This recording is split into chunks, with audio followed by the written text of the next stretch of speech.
Si tu as cliqué sur cette vidéo, c'est probablement parce que tu te demandes si les étirements sont faits pour toi. Et donc, en l'espace de quelques minutes, je vais t'expliquer pourquoi c'est pour toi, pourquoi c'est pour tout le monde et qu'il faut juste l'adapter. En fait, les étirements, c'est un petit peu comme la musculation, le renforcement musculaire, etc. C'est pertinent uniquement si c'est adapté à ce que tu veux faire. Tu as le dos raide, les jambes lourdes ou juste un manque de souplesse, les étirements, c'est fait pour toi. Dans cette vidéo, je vais t'expliquer comment tu peux structurer tes séances d'étirement. En fait, c'est très simple. Déjà, si tu n'as jamais fait d'étirement de ta vie, pas besoin de te prendre la tête. C'est un petit peu comme quand tu fais de la musculation, en fait. Les premières séances, il faut juste que tu prennes l'habitude d'y aller. Et seulement après, tu commences à structurer. Structurer d'entrée quelque chose que tu ne maîtrises pas, que tu n'aimes pas forcément, ou tu n'as pas l'habitude, ça peut paraître compliqué. Donc en fait, déjà, si tu le fais de toi-même, de ton côté, t'as pas besoin de le structurer. Déjà, si tu arrives à mettre en place une routine 2-3 fois par semaine où tu fais les étirements qui te font juste du bien, mais déjà tu vas avoir des améliorations significatives. Le but du jeu d'un étirement, c'est quand même de ramener de l'amplitude articulaire et de rallonger un petit peu tes muscles. Là par exemple, tu vois, je suis assis sur mon fauteuil, j'ai les hanches qui sont fléchies. Du coup, mes fléchisseurs de hanches, ils ont tendance, eux, à se raccourcir et à rester en position raccourcie. Quand je vais devoir me maintenir debout, vu qu'ils ont l'habitude d'être en position raccourcie, ils vont être dans le mal, donc je vais avoir des douleurs un petit peu sur l'avant de la cuisse, au niveau des fléchisseurs de hanche. Mais par contre, si par exemple, comme moi, tu fais du sport à côté et que tu as une position assise très régulière, en fait, tes fléchisseurs de hanche, ils vont chercher à se raccourcir, mais ils vont quand même être très toniques. Tu vas te retrouver avec des fléchisseurs de hanche courts, mais toniques. Donc quand tu vas te retrouver en position debout, ils vont avoir tendance à tirer sur la colonne vertébrale. Du coup, ça peut occasionner des douleurs au dos. C'est pour ça que c'est intéressant de s'étirer. Là, je t'ai pris un exemple bateau qui est ultra parlant. Tu peux le reporter sur plein d'autres muscles. Si par exemple, tu as des grands dorsaux très très toniques, ben en fait, tu peux te retrouver avec des douleurs aux épaules. Ça, je sais que c'est le problème de 80% des mecs qui font de la muscu. Donc juste une petite dizaine de minutes de stretching par jour, ben en fait, ça peut vraiment te soulager. Ça va réduire les tensions musculaires, ça va améliorer ta mobilité, ça va éviter certaines petites douleurs, comme je te l'ai dit juste avant, et ça va t'aider à récupérer. Alors forcément, si tu viens de t'enfiler une énorme séance de jambes, et que tu étires les quadris juste après, là c'est pas forcément une idée, mais ça on y reviendra un petit peu plus tard. Et surtout, quand je parle d'améliorer la mobilité aussi, ça peut améliorer la posture.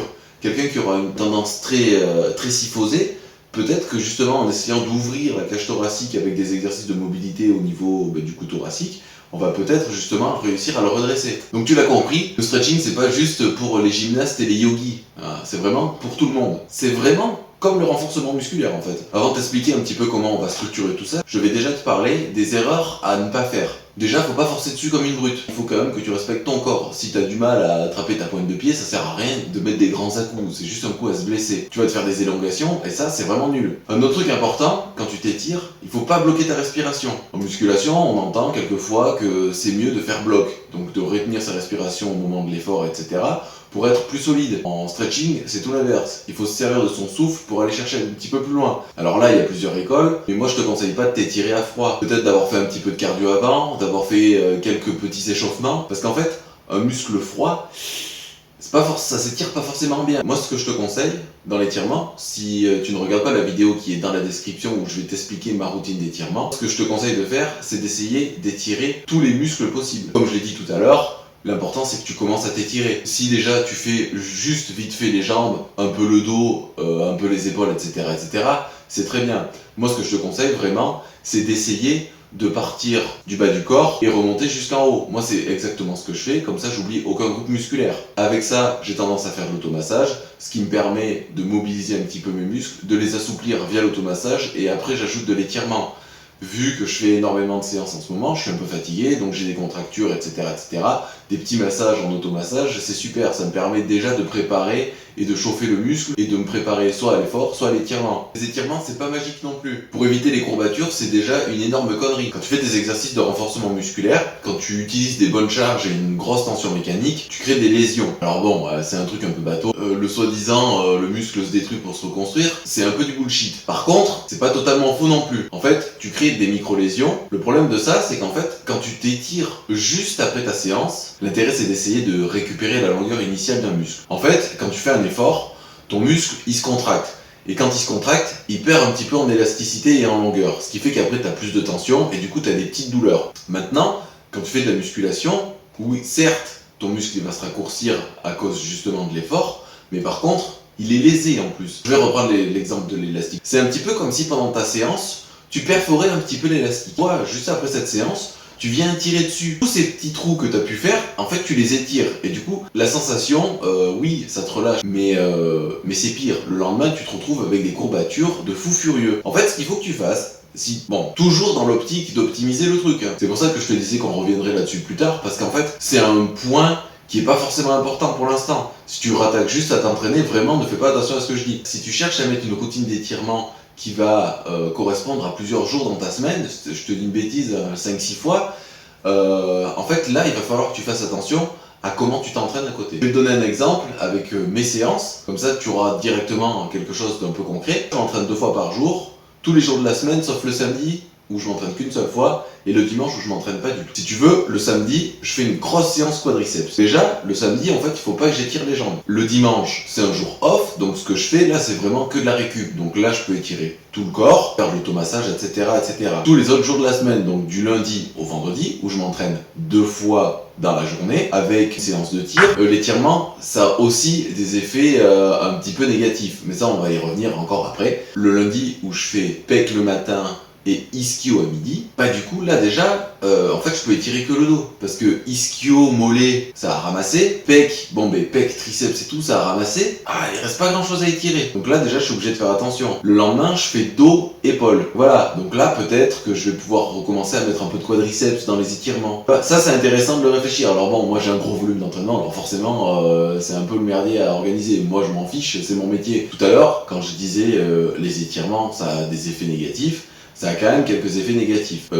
Quand je te parlais de comment articuler tes entraînements et tes étirements, je te disais qu'il faut éviter de s'étirer après une grosse séance de muscu. Alors tu vas me dire, ouais mais du coup je peux le mettre avant. Pas forcément, et voire même pas du tout. Donc tu as plusieurs types d'étirements. Tu as les étirements passifs, les étirements actifs, et les étirements balistiques. Grossièrement, les étirements, nous on va faire que des étirements basiques et que des étirements passifs dans la vidéo que j'ai mis dans la description. Par contre, il faut savoir qu'il y a d'autres genres d'étirements, ils ont quand même des intérêts. Quand tu fais des étirements passifs, vu que tu étires ton muscle longuement pendant une vingtaine de secondes, admettons, sans bouger ni rien, ton muscle lui il va s'étirer, mais il va pas reprendre sa forme initiale directement. Tu vas te sentir mieux, ça va relâcher de la tension, etc., etc. Mais ton cerveau, lui, si tu veux, il a encore en tête, ton système nerveux, il a encore en tête que ton muscle, il faisait un demi-centimètre de moins. Ce qui fait qu'en fait, tu perds en performance pendant les 20 premières minutes après l'étirement. Donc je te dis une bêtise, j'ai prévu de faire une grosse séance de squat, je m'échauffe et tout, et je me dis tiens, aujourd'hui je vais m'étirer. Mes quadriceps ils vont être complètement flingués, et du coup je vais être nul. Ça a quand même un intérêt. Selon comment tu structures tes entraînements, les étirements peuvent avoir un intérêt, même s'ils sont passifs en début d'entraînement. Typiquement, c'est ce qu'on retrouve dans les box de CrossFit, où les gars font de l'étirement passif pour justement améliorer leur amplitude, mais pas leur performance. C'est des mouvements qui sont compliqués dans le CrossFit, donc notamment des mouvements d'haltérophilie, etc., qui demandent de la coordination et de la mobilité. Au tout début, quand tu commences à apprendre ce genre de mouvement, bon mais t'es gaze, quoi. Si tu veux t'es nul, bon mais quand t'es mauvais quoi. Bon. Donc t'es pas très bon, et en fait, il vaut mieux perdre un peu en coordination pour apprendre le mouvement avec des belles amplitudes, plutôt que justement être en pleine capacité de ses moyens physiques, donc niveau explosivité, force, mais avoir un petit peu moins de mobilité, ce qui fait que tu vas forcer comme une brute, et tu vas pas aller dans des bons angles. Voilà, c'est à peu près tout, hein. C'est à peu près les seuls effets négatifs qu'il y a. Les étirements en actif et les étirements balistiques, c'est vraiment un monde à part. C'est des trucs que tu retrouves en échauffement, en course à pied. Bon, mais ça c'est un étirement balistique. En fait, ce qu'il faut savoir, c'est que les étirements balistiques, ça se fait quand on est déjà chaud, comme le reste des étirements, à mon avis. Il faut pas déconner avec ça parce que c'est un coup à se blesser. Et se blesser, c'est un peu chiant. Moi, je suis pas là pour que les gens se blessent. Logique. Merci d'avoir regardé cette petite vidéo. Hein. Vraiment, elle fait juste introduction à la vidéo qui est dans la description, que je vais mettre en non répertorié. Donc vraiment, essayez de jouer le jeu. Juste commencez à vous étirer. Vous allez avoir potentiellement plus de résultats à l'effort, juste parce que vous avez une meilleure mobilité, moins de petites douleurs, votre vie va juste s'améliorer parce que vous étirez un petit peu. Merci d'avoir regardé cette vidéo, c'est toujours un petit plaisir de tourner ça, hein, vraiment, donc là c'est vraiment la vidéo que j'ai tournée le plus pour tous mes élèves. Merci de regarder la vidéo qui est du coup dans la description, où là on va aller faire la séance de stretching tous ensemble. Ça va être le top, le tip top du top, dis donc, est-ce qu'on serait pas un peu youtubeur nous